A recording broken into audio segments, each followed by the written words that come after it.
presentation. Right. I also like to think that Bob, if you can move over here, actually, sorry. I'll get out of the way. Your checklist there for IT, we've actually gone a long way towards achieving that. Right, so I've called this "An apple a day keeps the doctor away." It's actually taken from a presentation that I gave at the Vital Pack user group several years ago, and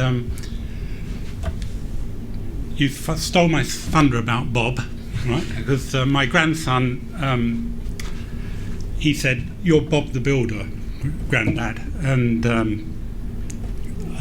right at the end of the presentation, you'll see why I think I'm Bob the Builder. I've also looked back in my history, my family history, and there was some long-distance relatives who actually started to go mobile with their fish and chip stands, and so you can see the upgrade to the platform there. Also, this other thing here, this things to come. You go back in life and you think, what's actually inspired you to do things? And at the age of 8, I watched this movie called Things to Come, and that's one of the reasons why I've actually I went into IT and not into medicine. So I am from East Kent Hospitals. We are one of the largest trusts in the country. We have one of the best recovery rates. We have one of the lowest hospital mortality rates. But we're under special measures. Why are we under special measures? CQC visited us and they said, you haven't got enough nurses on your wards. Now, they didn't understand what Vital Pack does. Right? Because when you introduce technology, right, you can actually change the way in which you deliver the healthcare. So we don't actually need the same number of nurses on our wards to tell us that a patient's deteriorating, because the computer system says patient's deteriorating. It alerts the doctor. The team get round to see the patient before they have the cardiac arrest. Now, you see where we're located, down in the southeast corner. So any of you going across the channel for your collection of wines for Christmas, if you do end up in an RTA on the motorway, heaven forbid, you can be assured that we will use the crystal stool chart on you, right? Because it's part of the Vital Pack system. It's you're shown it on an iPod, and cut along to actually give it some credit. One of the things we found out about using the Bristol stool chart and recording the patient's bowel movements every day has actually helped us to significantly reduce down our infection rates, because it is an early warning of infection.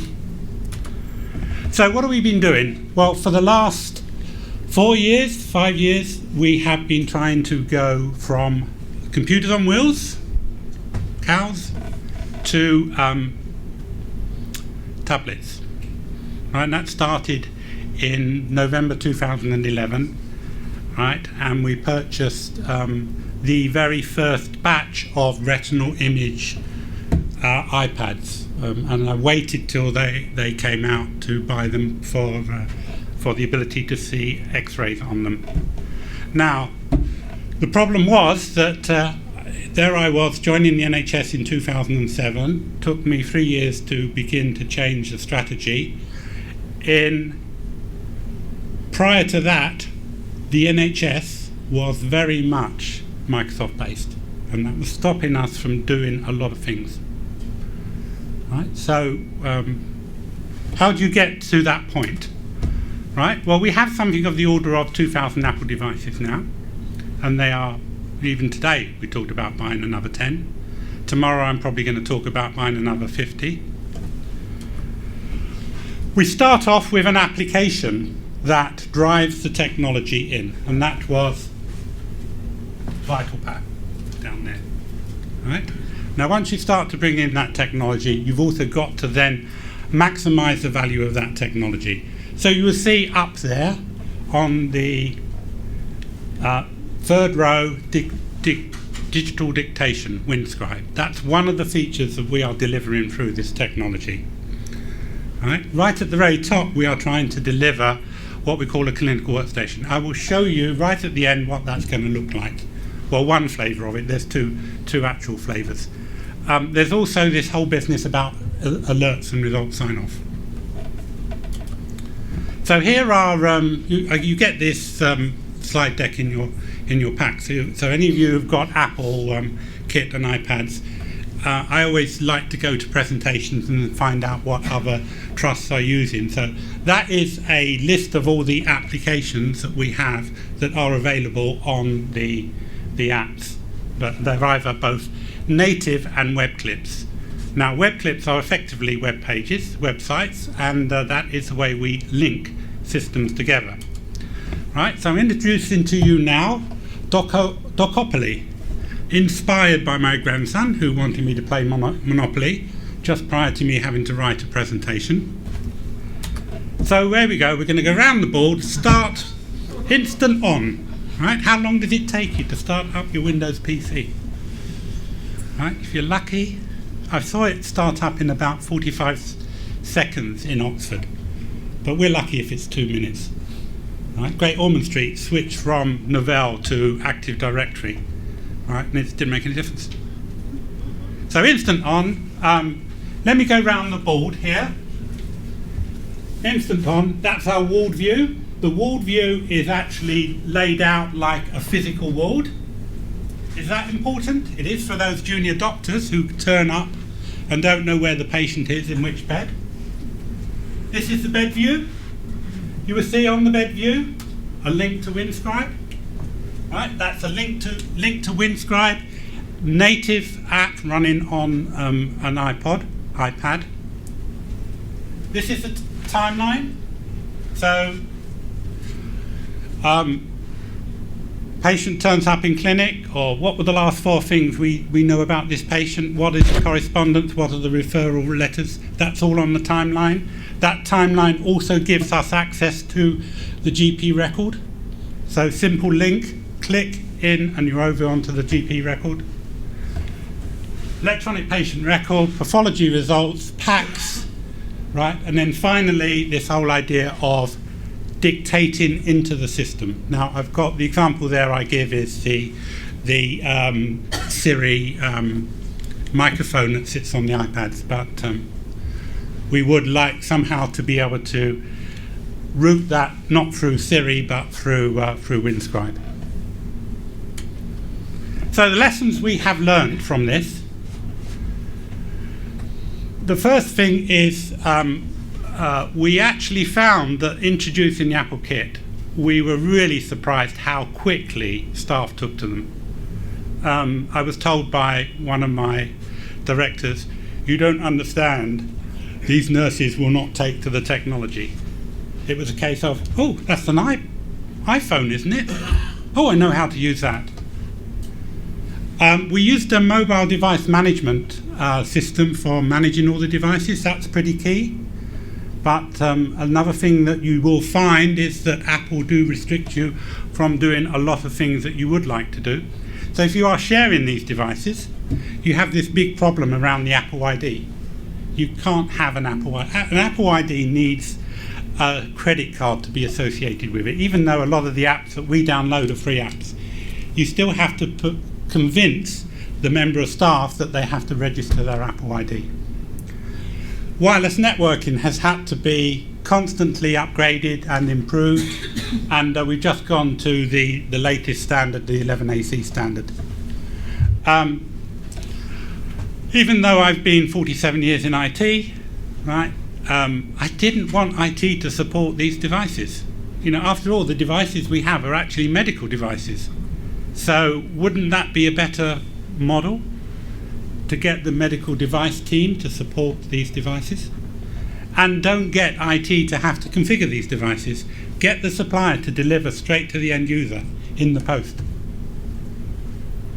Right, we have a big issue about sharing devices, and I don't know if we can solve that with Apple.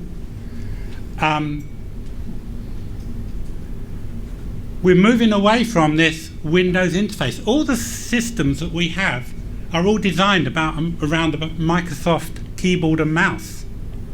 Right? So the iPod is touch. It's also voice. So that's a totally different interface. So the applications have to change. We've said no to bring your own device. Right? We're just really concerned about security. So my simple policy here is that if the trust says you need a device for doing your job, we buy it for you. Right? We wouldn't expect you to go and have a, I was going to use a stethoscope, but you all own your own stethoscopes, don't you? But you know what I mean, right? At the moment, we have stuck to iOS only, but we know that Android is coming, right? But the last thing is, what are you intending to use the devices for? Right? And that's very key to the decision making, because once we started buying these devices, everybody wanted them. And then they started to say, well, how can I do this? How can I produce a discharge summary on an iPad? And you go, we can't do it, right? Because it's designed for a Windows keyboard and mouse.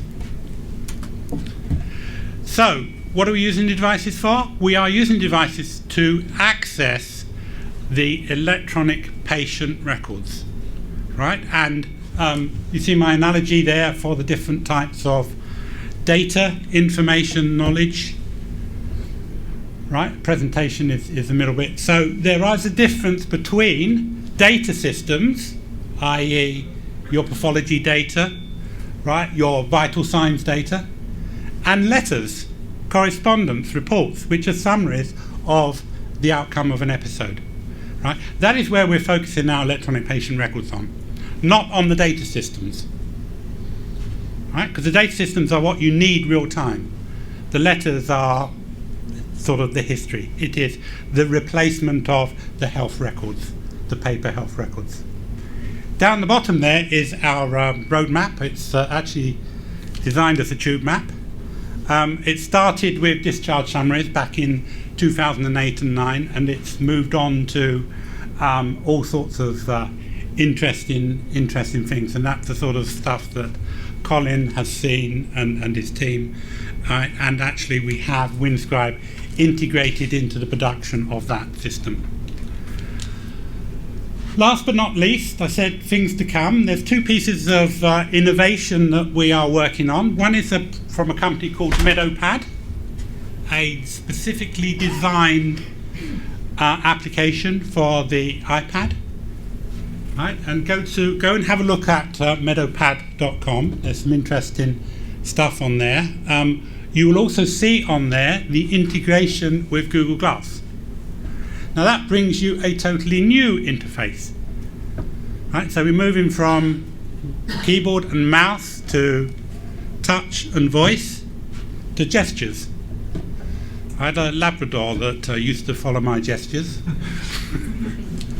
Right, so it is possible to instruct something.